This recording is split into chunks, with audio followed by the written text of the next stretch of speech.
Hey guys, what's up? It's Ryan Winchester here, and welcome to another video. Thank you guys so much for joining me today. We are going over the Aew Revolution match card. I'm going to give you my full predictions and my thoughts on what I think about the show.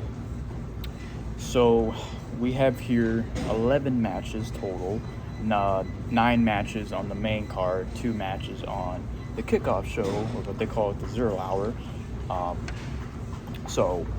We're going to go over this, and I'm going to give you guys my thoughts, my predictions, and overall what I think about Revolution. So here we go.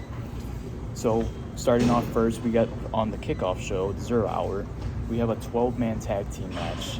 Bane, Scissor Gang, the Acclaim and Daddy Ass, plus the Bullet Club Gold. They have combined forces, so now they are now a ultimate faction is what they call it. They are taking on the team of Jeff Jarrett, Jay Lethal, Private Party, Satnam Singh, and Willie Mack.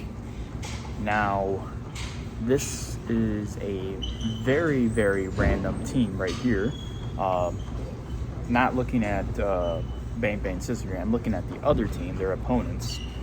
We know that Jeff Jarrett, Jay Lethal, and Satnam Singh are all together. They've been together for a while. But to randomly throw Private Party and Willie Mack, I don't get that pairing whatsoever. This is probably going to be nothing crazy. It's probably going to be your normal TV worthy tag match or whatever. Usually when we have multi-man matches, it's fast-paced, so it's what you expect. But there's really no reason why the other team should win, so I'm gonna go with Bane, Scissor Gang to pull out the W here. And yeah, that's just how I feel about that.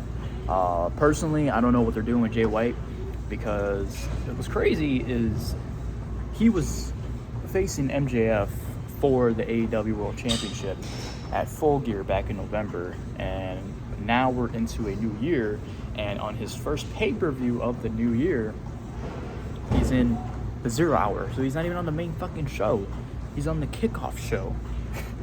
So that alone doesn't really sound intriguing. So yeah, something has to change with Jay White. It's either they put him back in the main event card, or he splits away from the group. But he deserves better, in my opinion. I'm sure you guys would agree with that. Next one, we have Chris Statlander and Willow Nightingale versus Julia Hart and Sky Blue.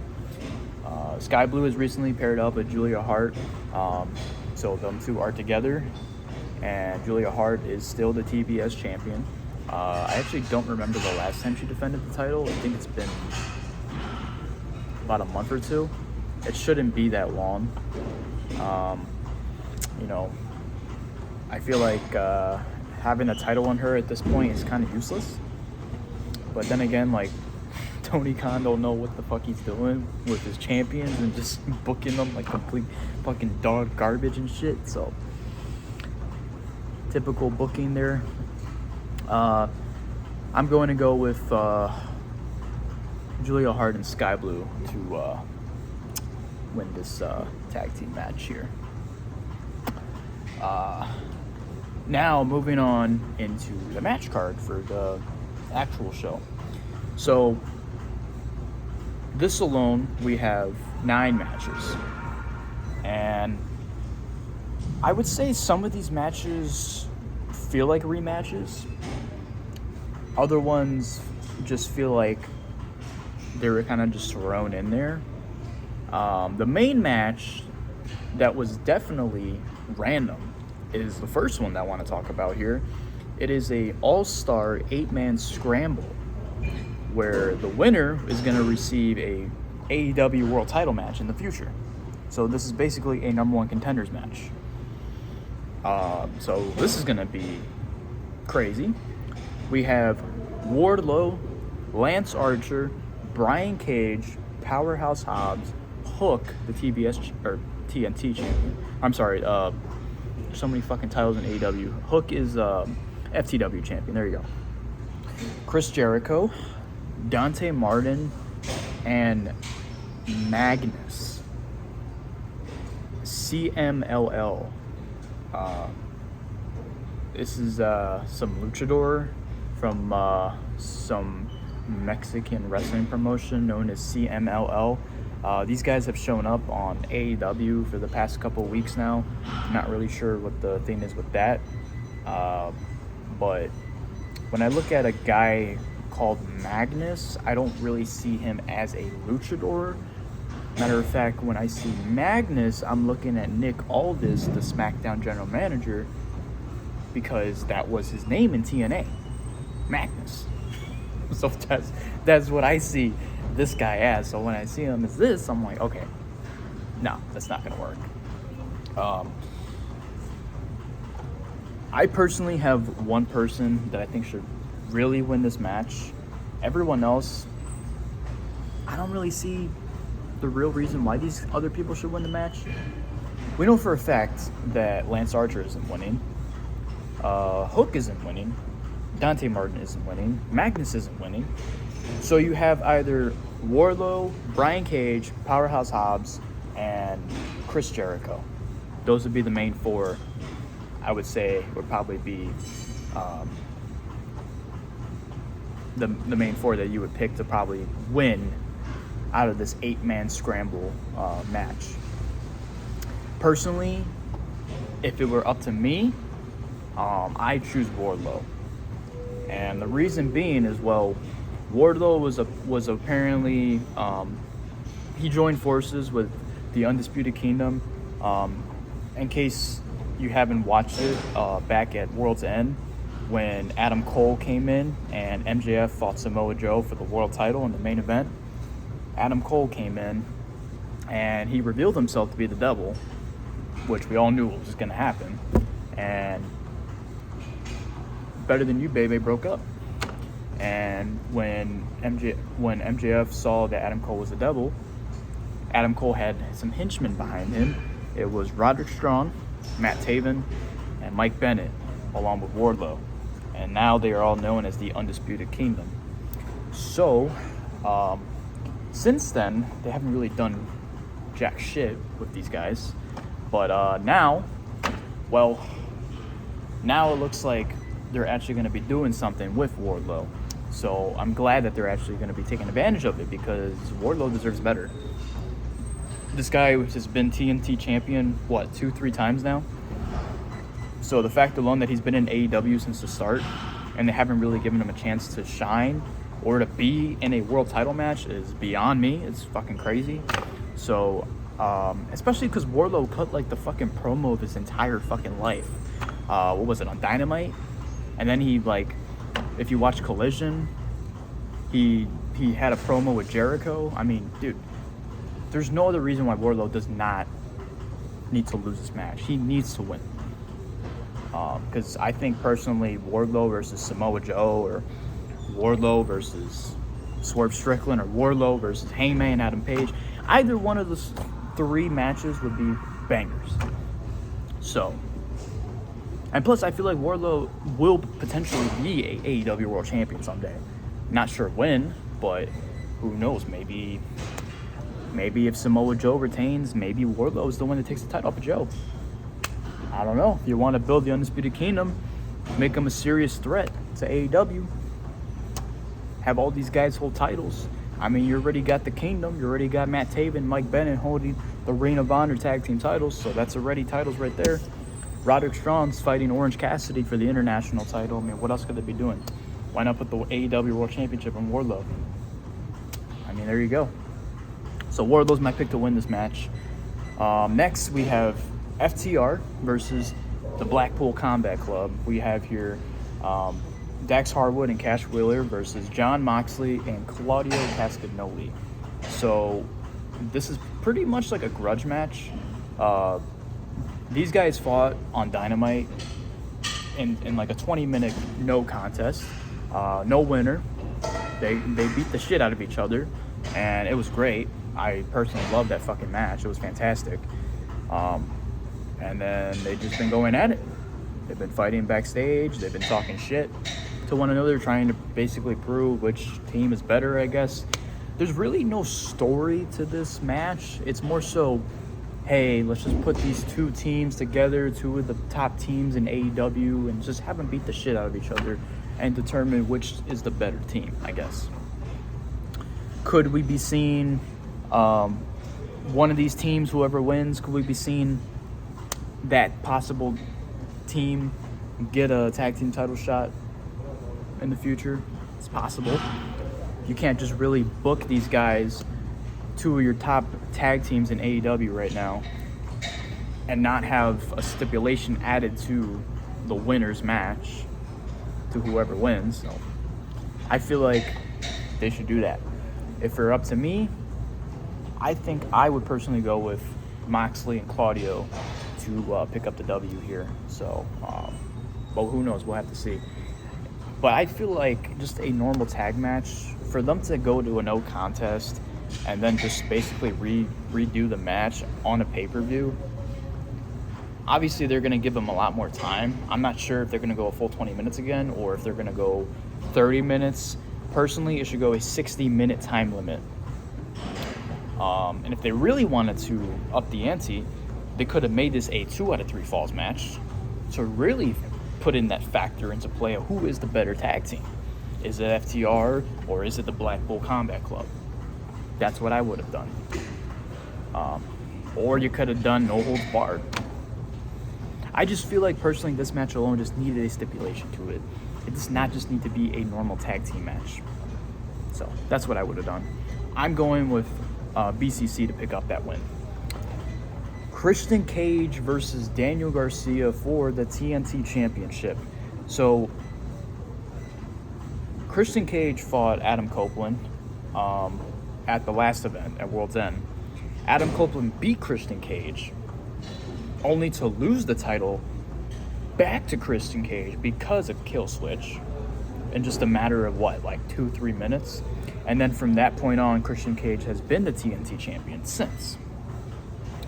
So Daniel Garcia has been feuding with the House of Black, but it seems like it's all over now because him and FTR, they were like a trio for a while. They were feuding with the House of Black, and then they recently just had an incredible cage match with these guys to basically end the feud overall. Daniel Garcia and Daniel Garcia and FTR ended up winning the thing because of Mark Briscoe, and now that Daniel Garcia is out of teaming with FTR and moving on his own, because FTR is moving on with BCC, Daniel Garcia is now trying to hold on to a championship, like a singles title of his own, because he's never been a champion in AEW.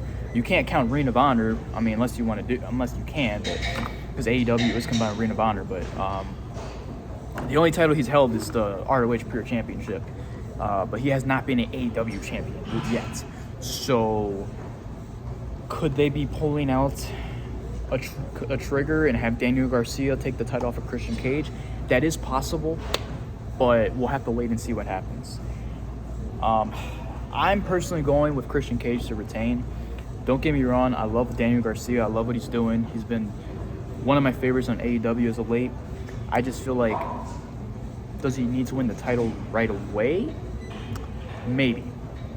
It is a 50-50 for me right now. But I'm going with Christian Cage to retain on this. I feel like something's going to happen. I feel like either Killswitch is getting involved, Nick Wayne's going to get involved, somebody's going to get involved and try to screw Daniel Garcia. And maybe Adam Copeland will show up. Adam Copeland was quote-unquote taken off of TV when he was hit with the concerto by Christian Cage a couple weeks ago, and he's been off of TV since. Maybe Adam Copeland gets involved, and I don't know. Could Adam Copeland cost Christian Cage the TNT title? Could we be getting the rematch if Daniel Garcia does pick up the title and he does win that championship? Could we be seeing the rematch of Daniel Garcia and Adam Copeland, just like the match they had on Dynamite? I mean, who knows? Because that match didn't have a clear winner, and that was a great fucking match too. So, but I'm personally going with Christian Cage. We'll have to see what happens here. I think it's going to be a great match overall. Moving on, guys, we have Orange Cassidy versus Roderick Strong for the AEW International Championship. So again, as I mentioned before, if you really want Undisputed Kingdom to become a serious threat to All Elite Wrestling, you put titles on each person in that group. You already got the Kingdom holding the ROH tag team titles. So why not have Roderick Strong take the international title off of Orange Cassidy? And I personally think that's the right decision. That's what they should do. It only makes sense. Why? Well, here's why. Orange Cassidy, yes, he has been an incredible champion. I mean, that man has defended the title so many times. Like, he's been a workhorse champion. So the only reason that he's been champion for this long again is because of the injuries in the past. They were doing like a hot potato scramble with the international title. They had it on Moxley. Moxley won it at All Out when I was there. Then they put it on Ray Phoenix because apparently Mox was like hurt or whatever. Then Ray Phoenix got hurt, and then from that point on, Orange Cassidy won the title, and he's been the champion since. So at this point, do I feel like Orange Cassidy should retain? Probably not. I feel like Roderick Strong is going to be taking that international title from Orange Cassidy. So I'm going with Roderick Strong here. It's going to be a banger. I think it's going to be one of the match stealers for the night. We'll have to wait and see. Next up, we have Will Ospreay versus Konosuke Takeshita. This is Will Ospreay's official first AEW match as an AEW competitor. Since he signed to All Elite Wrestling back in September, he's basically just been finishing up in New Japan Pro Wrestling. Now that he's officially All Elite, his first match on All Elite Wrestling as a superstar. This is not his first AEW match. He's been on AEW countless times now. You all remember Forbidden Door when he fought Kenny Omega, fucking one of the best fucking matches ever you'll ever watch as a pro wrestling fan. Beyond fucking great. I love that match. One of my favorite matches between those two. And they also had an incredible rivalry in New Japan Pro Wrestling. So for them to do that match at Forbidden Door was fucking awesome. Just love that. But Ospreay and Takeshita, this is going to be a banger too. I'm excited to see this. There's no doubt in my mind that Ospreay is winning this match. This is his first match as an AEW superstar, so he's not going to lose. I mean, come on now. Plus, the crowd is over here singing his theme song too. He's over as fuck with the crowd. He's this like red hot baby face. So there ain't no doubt in my mind Will Ospreay is winning this match.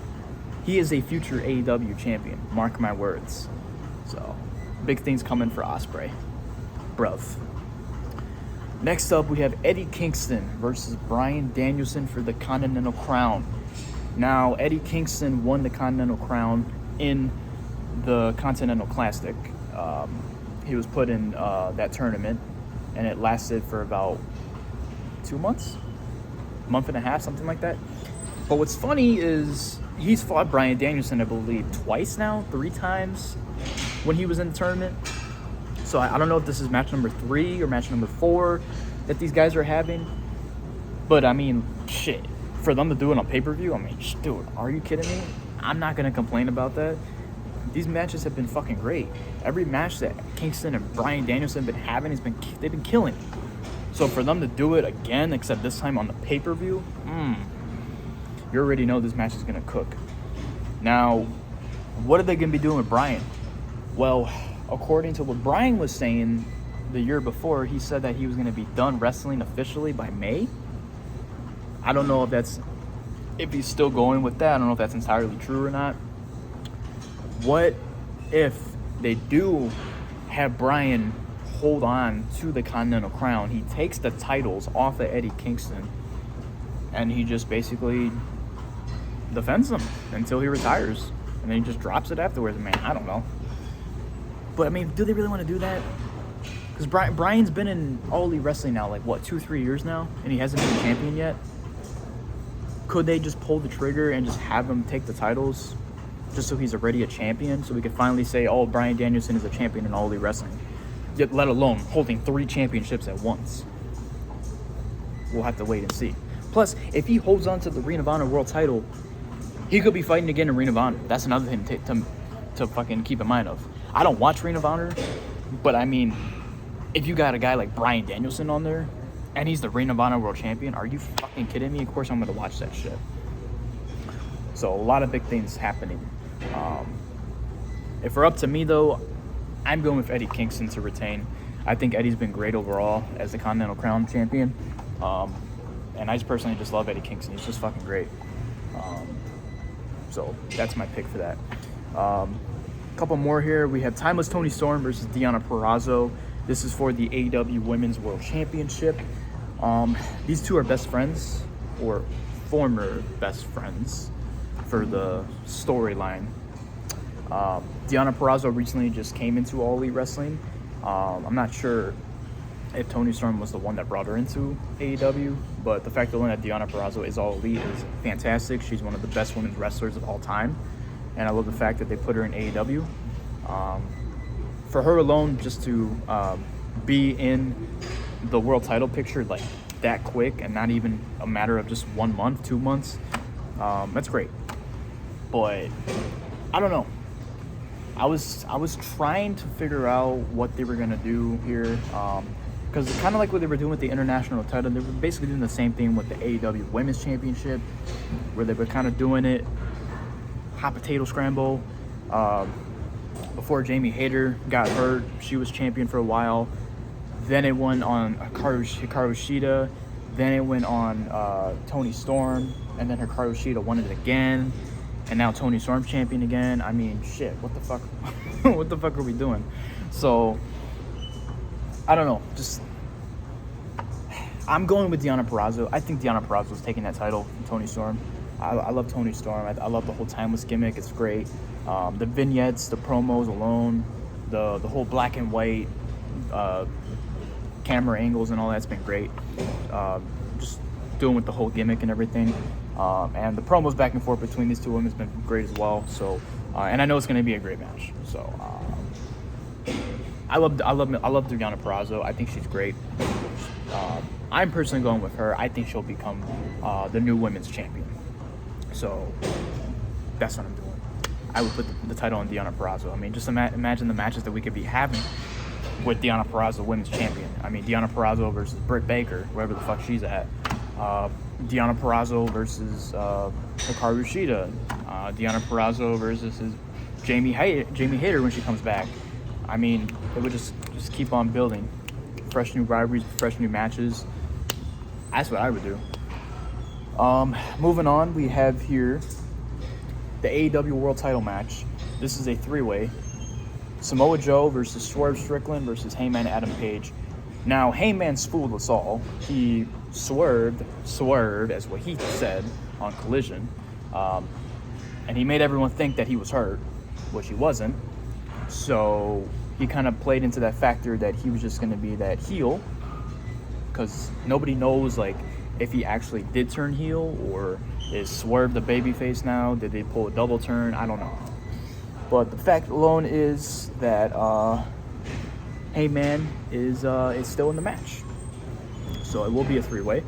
And Swerve is red hot right now. The crowd loves Swerve. I love Swerve. He's definitely going to become the first ever African-American AEW World Champion in history. So I don't know if it's going to be tonight. I doubt it. I'm not going to be mad if it's not tonight. Because personally, Swerve, I know Swerve for a fact is going to be AEW World Champion. I mean, look at the guy. He's fucking over. Compared to when he was in NXT as Isaiah Swerve Scott.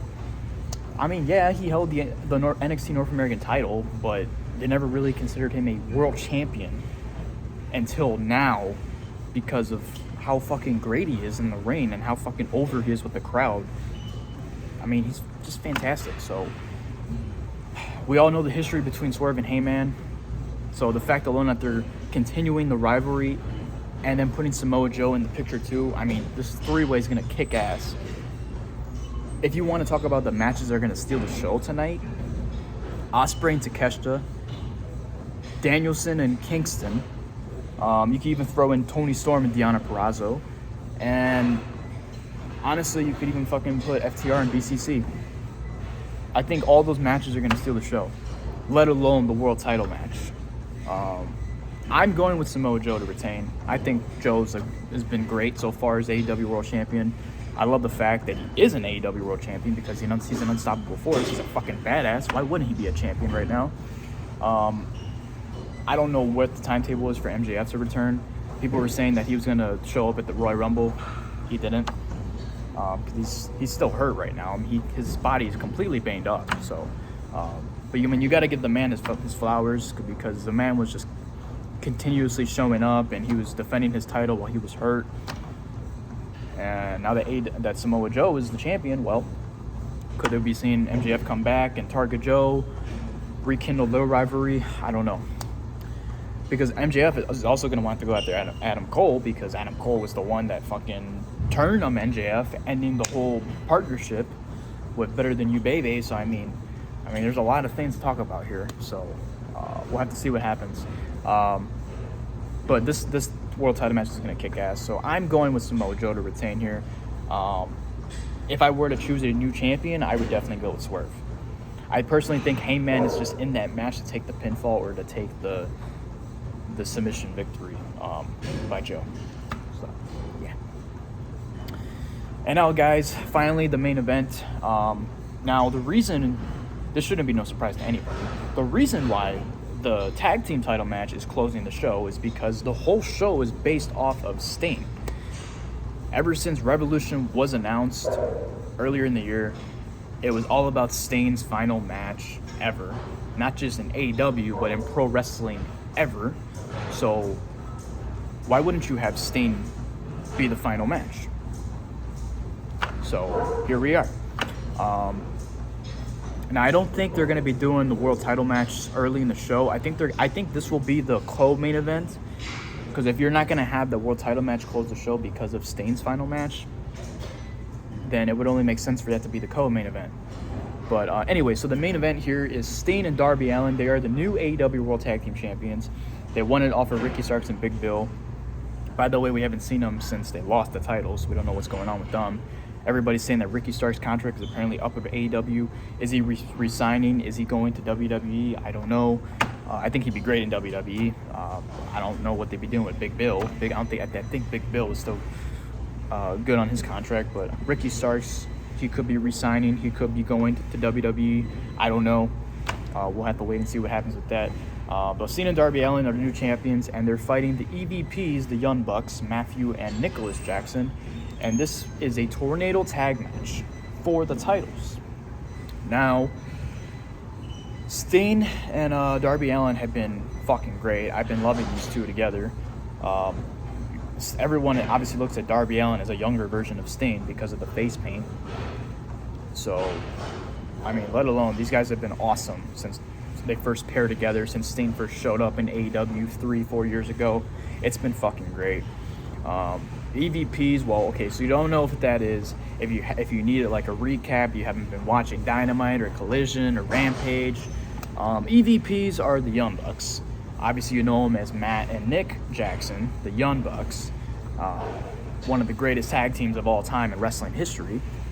They are now into this corporate executive kind of thing where they're considered themselves the EVPs, the executive vice presidents of All Elite Wrestling.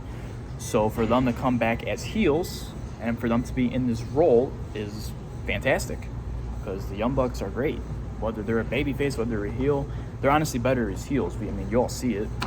And for them to be these like corporate like douchebags, I mean, it's fucking great. So for them to target Sting and Darby Allin, it's great. I mean, why wouldn't you want to have Sting's final match mean something that would make sense? I mean, because I'll be honest, my first personal thing that I thought was going to happen, I thought Sting was going to fight Darby Allin one-on-one for their final match ever.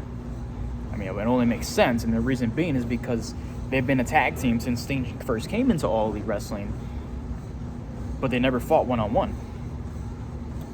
They could have done that, but I mean, I do appreciate the fact that, you know, Sting and Darby are a tag team, and they are the champions, first time ever. It's not going to last long because Sting is retiring, so he's done. After this match, it's over. They wouldn't just call this Sting's last match for nothing. So I'm going with EVPs. I'm going with the Young Bucks to win the world titles. It's going to be a banger. It's going to be a fun match. I cannot wait. The show's going to kick ass, and I'm ready for it. So that's what I got. And yeah, So that's it. So yeah, 11 matches total. Gonna be a banger of a show, and we'll have to wait and see what happens, y'all. But let me know what you guys think, and thank you so much for joining me for the prediction video for Aew Revolution, as I'm rocking the shirt from last year's show. But yeah, guys, I've been Ryan Winchester, and I will see you all in the next video. Probably will be with the guys if they're up to it, just like how we did for World's End. If we'll be talking about our thoughts, our recap, and what we thought personally about the show. That's if they're up for it. If not, I would just do a video on my own of what I thought about Revolution. Stay tuned for more video, more future content. Like, comment, subscribe, favorite, all that good stuff. And don't forget to turn the bell on for notifications so you get all my future uploads, all my future content right here on this channel. And I will see you all in the next one.